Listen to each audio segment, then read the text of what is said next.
Democracy is simply rule by the majority, and we are so much more than that. Benjamin Franklin illustrated the shortcomings of a democracy when he said, "Democracy is two wolves and a lamb voting on what to have for dinner. Liberty is a well-armed lamb contesting the vote." So to protect us from tyranny, our founders crafted a brilliant framework for our fledgling nation and gifted us with a constitutional republic. It's also a unique document because it was the first time in history that a document had been put on paper that placed limitations on the government, not limitations on the people. In fact, if you read the Constitution, which I'm sure everyone here has, you'll notice and you'll remember that there are no instances of negative law against an individual. That is, it never says anywhere that a person shall not do something. But there are certainly many instances of negative law in the Constitution where it says that the government shall not do something. And that's very important to note because, again, it's the first time in the history of civilization that that had ever happened. That our rights, as mentioned in the Bill of Rights, those rights come from God.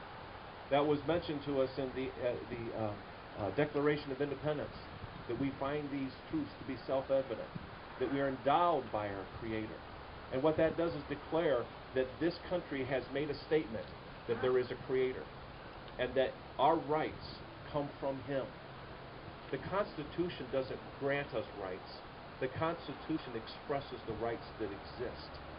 And it also is there to guarantee that our government be formed for the purpose of protecting those rights from us. I, me, an individual, a committee of one, pledge, dedicate all of my worldly goods to give without self-pity, allegiance, my love and my devotion to the flag, our standard, Old Glory, a symbol of freedom.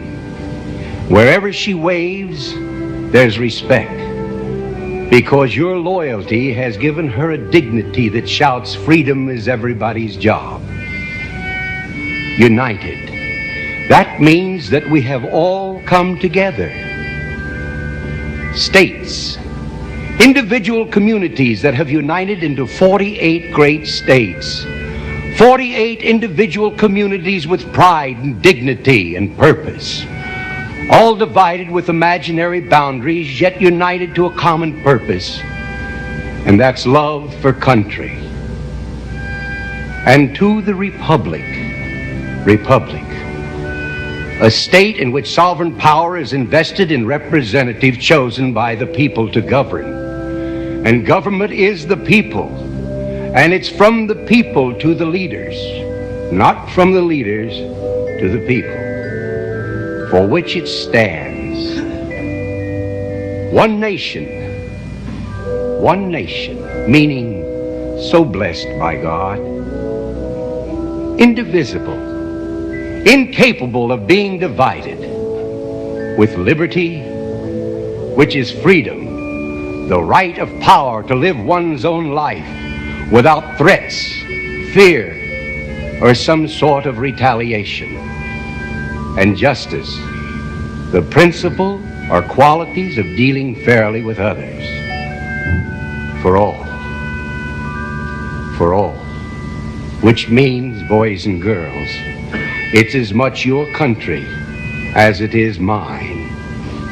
And now, boys and girls, let me hear you recite the Pledge of Allegiance.